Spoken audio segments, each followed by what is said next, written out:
Êtes-vous prêt pour explorer les 7 mers? Alors, on regarde ça ensemble. C'est parti!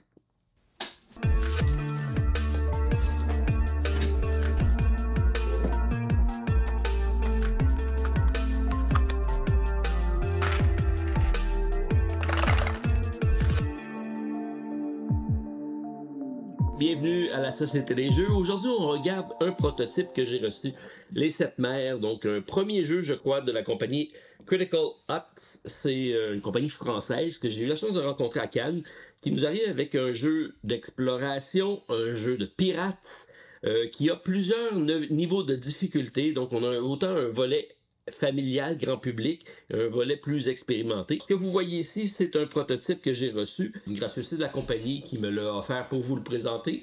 Donc, c'est pas un placement rémunéré, sachez, c'est juste que je trouvais le matériel intéressant et je voulais savoir comment c'en était. Et en plus, il y a un solo, donc je voulais tester pour ce jeu-ci qui arrive en campagne de ce sous-financement. Je crois que c'est le 23 mars.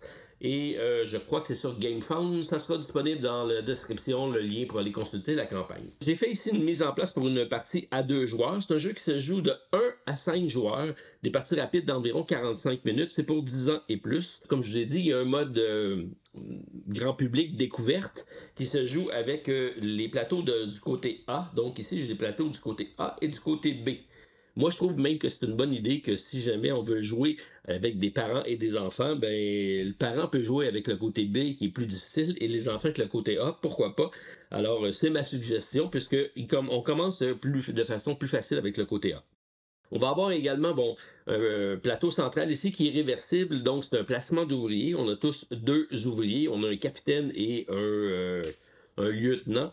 C'est 2 placements d'ouvriers qu'on fera sur la tuile centrale et cette tuile-ci a 2 côtés. Là, je suis sur le mode avancé avec 5 emplacements. De l'autre côté, il y a seulement 3 emplacements et les actions sont plus combinées, plus concises également. Grosso modo, par contre, ça revient un peu au même avec quelques différences près. Je vais vous l'expliquer. Donc, on a autour de ce plateau central-ci, différentes mers qui seront présentes, donc à raison de 7, c'est les 7 mers. Et on va avoir comme ça un placement aléatoire qui pourra changer d'une partie à l'autre. Et on a des paquets de cartes en lien avec chacune des mers qui sont spécifiées. Donc ici, on dit les types de rencontres qu'on pourra faire. Parce que dans notre partie, on va avoir des rencontres d'exploration. On va avoir des rencontres de confrontation et des rencontres marchandes. C'est essentiellement les 3 types de rencontres qu'on va avoir. Et la mer en question va vous donner qu'est-ce qu'on est plus susceptible de rencontrer. Donc ici, il va y avoir peu d'exploration, un moyennement de confrontation et moyennement de marchandage. Donc c'est la composition du deck qui est ici. Dans la partie de base, on va jouer avec seulement la moitié des cartes qui sont les cartes de base. Dans la partie avancée, on va mélanger tout ça pour avoir un deck plus important. Qu'est-ce qu'on peut faire donc dans notre partie? C'est qu'on va avoir un port dans lequel on va partir. Donc chacun va avoir ici sa tuile de départ qui va être son repère.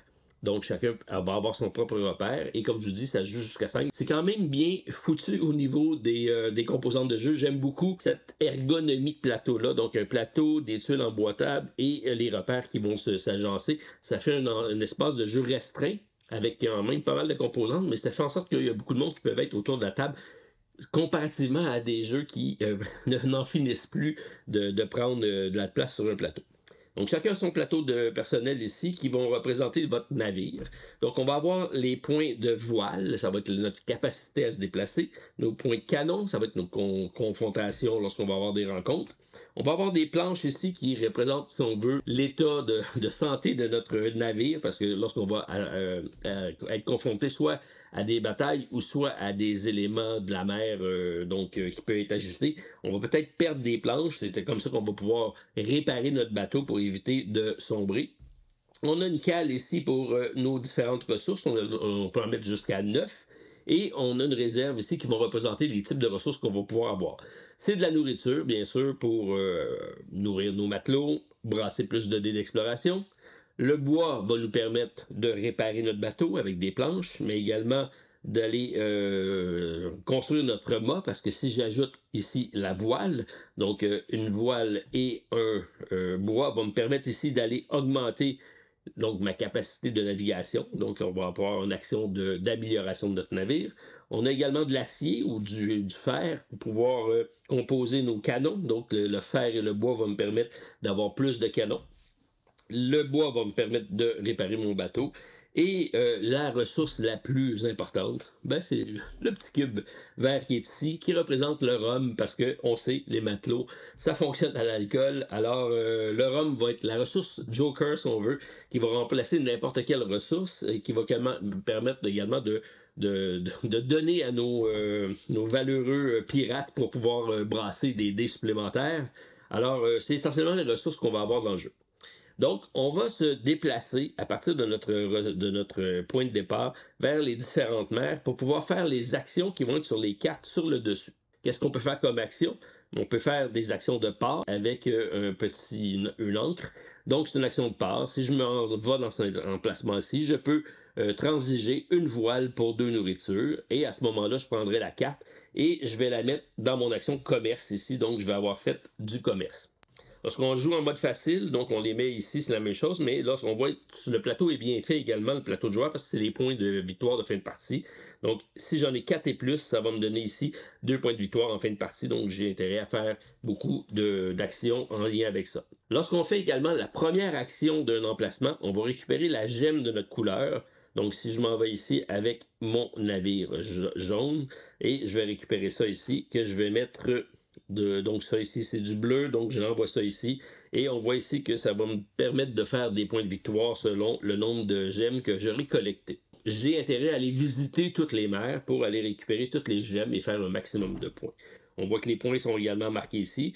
Dans le mode avancé, c'est 2 points par gemme et 2 points supplémentaires sont déjà tous collectés. Dans le mode de base, c'est 1 point chaque et 1 point pour la gemme supplémentaire si on a toutes les gemmes du bateau. Donc, on a l'action de part, on a l'action de navigation ici. Donc, ici, on voit que j'ai une confrontation avec un navire. Certaines fois, ça va être des navires de guerre, donc comme c'est le cas ici. On voit ici que ce bateau-ci a 2 de coque, donc il suffit de l'endommager avec 2 pour pouvoir remporter le combat. Et le combat va se dérouler avec des dés ici qui vont représenter le nombre de canons. Plus j'ai de canons, plus je vais jeter de dés. On a toujours un maximum soit de 5 dés d'exploration ou de 5 dés de combat. Et on va avoir 2 phases. Une phase de bombardement, donc on va tirer du canon.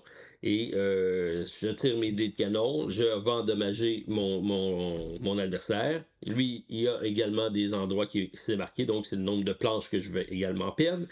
Et si, à l'issue des tirs de canon, il n'y a pas eu de défaite, on passe à l'action abordage et à ce moment-là, c'est les épées qui vont compter et le nombre d'épées va déterminer également qui va remporter le combat.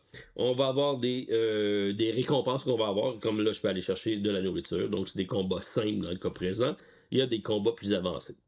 Ici, c'est les îles, donc je peux aller en bleu, c'est des explorations. Même chose ici, ça me prend des succès, donc c'est les dés blancs qui sont ici. Ça me prend 4 étoiles ici pour aller récupérer un bois et un trésor. Les trésors, c'est ça ici, qui vont donner des points de victoire en fin de partie. Donc, on a une cale pour mettre nos trésors. Tout intérêt à aller en prendre le maximum. Et on va tout simplement brasser le nombre de dés blancs selon notre nombre de voiles. Et on va essayer d'avoir soit un succès, 2 succès ou pas de succès. Donc, c'est la même chose que les dés noirs, mais avec des étoiles ici. Donc, dans le cas présent, ça m'en prend 4. Ça peut être compliqué. Alors, on va utiliser certains jetons qui vont nous aider. Donc, les jetons de fortune qui sont ici vont nous permettre d'aller fixer un dé directement sur une étoile. Donc, soit sur une face de dé d'attaque de notre choix, ou soit sur une étoile ici en mode exploration. Ou si j'en mets 2, ben, je peux le fixer sur 2 succès comme ça. Le but, c'est d'en avoir 4 ici pour remporter la carte. Lorsque c'est fait, ben, la carte s'en va, comme on a dit ici, au niveau de l'exploration. On va révéler la prochaine et on va comme ça se déplacer pour aller faire nos actions. Mais là, vous vous dites comment qu'on fait tout ça? Ben, ça va être en plaçant nos fameux personnages. Donc, on a un personnage ici qu'on peut aller déplacer pour aller faire toujours 2 actions. Et on voit qu'il y a des lignes. Donc, ici, c'est une action de déplacement, donc de navigation et d'amélioration ou de réparation. Donc, si je mets mon jeton ici, qui est au centre, donc je fais les 2 actions qui sont en lien avec ces actions-ci. Donc, me déplacer, j'ai une voile, donc je peux me déplacer de 1. Je vais faire mon interaction avec la tuile qui est ici. Mais là, on voit ici que c'est une action de part. Donc, il faut que je sois ici pour faire l'action de part. Je ne pourrais pas le faire à ce tour-ci. Par contre, si je vais de ce côté-ci, c'est une action de navigation. Et là, je peux faire mon attaque avec le bateau parce que je suis dans la bonne action. Donc, je me suis déplacé et je peux faire mon action ici. Il y a l'action de réparation et je le fais dans l'ordre que je veux. Donc, je pourrais, avant d'aller faire mon déplacement ici, dire je vais améliorer mon canon. Donc, je vais dépenser ici une ressource de bois et une ressource d'acier pour aller prendre un canon supplémentaire, ce qui me permettra d'aller jeter 2 dés noirs à ma phase confrontation. Et ensuite, je me déplace et ensuite, je fais mon attaque. Il y a une certaine logique à faire. On fait toujours les 2 actions, mais on doit compléter l'action qui a été commencée avant de faire la deuxième. Donc, c'est la seule contrainte. Donc ici, je fais ces 2 actions-ci. Si je m'en vais ici, je fais une action de déplacement et une action de part. Je m'en viens ici, c'est une action de part et une action d'amélioration. Ici, c'est une action d'amélioration et une action d'exploration de l'île. Et ici, c'est une action de déplacement et une action d'exploration. Là, vous dites, j'ai 2 types de meeple. Comment ça fonctionne? En mode découverte, ça n'a pas d'importance. On met nos meeples, on fait des actions. Et on peut avoir plus qu'un meeple, une seule meeple de notre couleur sur une case, mais il peut y avoir plusieurs couleurs sur une même case. En mode avancé, on va avoir des capitaines qui vont arriver. Donc, si je mets un capitaine sur un lieu qui a déjà un personnage égal ou inférieur, je fais mes 2 actions normalement.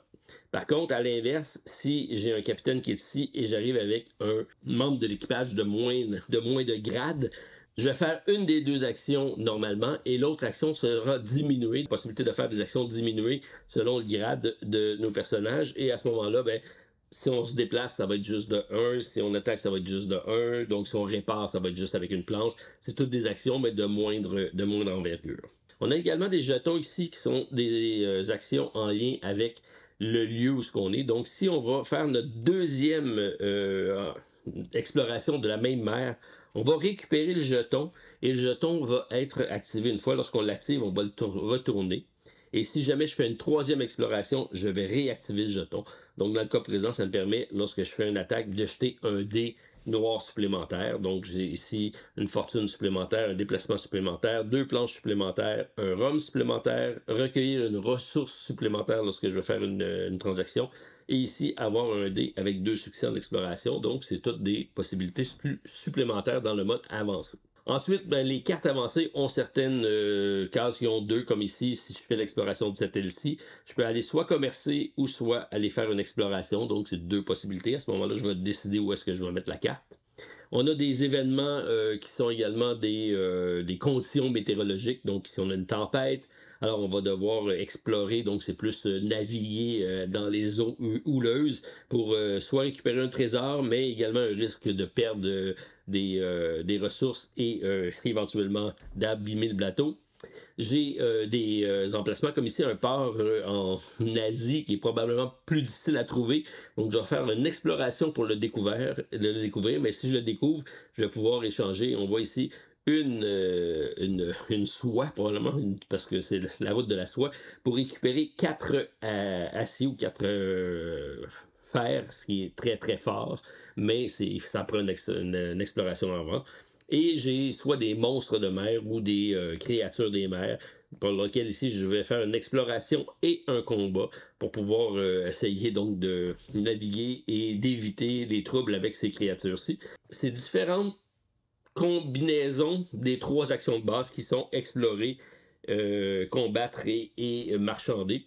Donc c'est assez simple à ce niveau-là, ce qui rend un jeu très familial dans son mode découverte, très intéressant dans son mode stratégique un peu plus avancé, dans lequel également on va avoir des perroquets qui ont une valeur de 2 points de victoire, mais qui pourront également être capturés ou même volés, ce qui fait en sorte donc qu'il y a un petit peu d'interaction. Et dans le mode avancé, on peut effectivement, si on est sur la même case, aller marchander entre collègues, mais on peut également, où on est des pirates, on peut avoir une confrontation et se tirer dessus.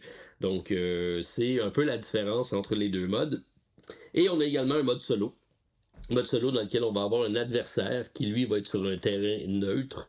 Et à chaque tour, il va additionner des tokens comme ça, qui va être un nombre de de dés qu'il va brasser. Il va toujours avancer, donc il va brasser des dés et à chaque étoile, il va avancer en direction de nous. Et lorsqu'il arrive sur notre place, ben, il va nous taxer soit en jetons de fortune, soit en ressources, ou soit même en planche. Bref, il va essayer de nous mettre les bâtons dans les roues. C'est un mode solo dans lequel on va faire un maximum de points. Et lorsque, en tout temps, on perd tous nos planches, mais le bateau, il va s'échouer ou il va tomber à la déroute. On va perdre la moitié de nos ressources qui sont présentes. Donc, on va tout simplement brasser et on va en enlever la moitié, arrondi à l'inférieur, je crois, et on va comme ça se défausser. Il y a quelques actions supplémentaires, comme aller pêcher si on peut aller chercher une nourriture. C'est une action gratuite qu'on peut faire durant notre tour. On va pouvoir également, lorsqu'on consomme de la nourriture, on va pouvoir brasser un dé blanc supplémentaire. Lorsqu'on consomme du bois, ben, ça va être pour notre bateau. En tout temps, ben, le rhum, ça nous donne soit un dé supplémentaire en noir ou soit un dé supplémentaire en exploration. Et les jetons de fortune, ben, on place le dé sur la face qu'on veut. Donc, ça reste un jeu très accessible. Il y a quelques règles selon on comprend le mode avancé ou le mode familial, mais je trouve qu'ils ont visé juste avec un jeu qui est très accessible, très familial, très convivial, facile à comprendre, et avec une gradation de difficulté et même un mode solo. Donc, bravo pour ce premier projet, donc à la compagnie Critical Hut. C'est de Joseph Lamarca. Et c'est Capitaine Coco qui m'a envoyé le jeu. Je ne sais pas si, ben, j'imagine c'est l'éditeur. Alors, c'est ce qui y est proposé présentement en campagne de socio-financement. Donc, je vous invite à aller jeter un coup d'œil à la campagne, d'aller les encourager si c'est de quoi qui vous intéresse. C'est un premier projet, c'est toujours intéressant de voir des compagnies arriver sur le marché. Et ben, laissez-leur un petit mot de la part de la Société des Jeux en disant que le Don leur dit bonjour. Alors, c'était donc ma présentation. On se revoit très prochainement pour une autre vidéo à la Société des Jeux. Bye tout le monde. À la prochaine.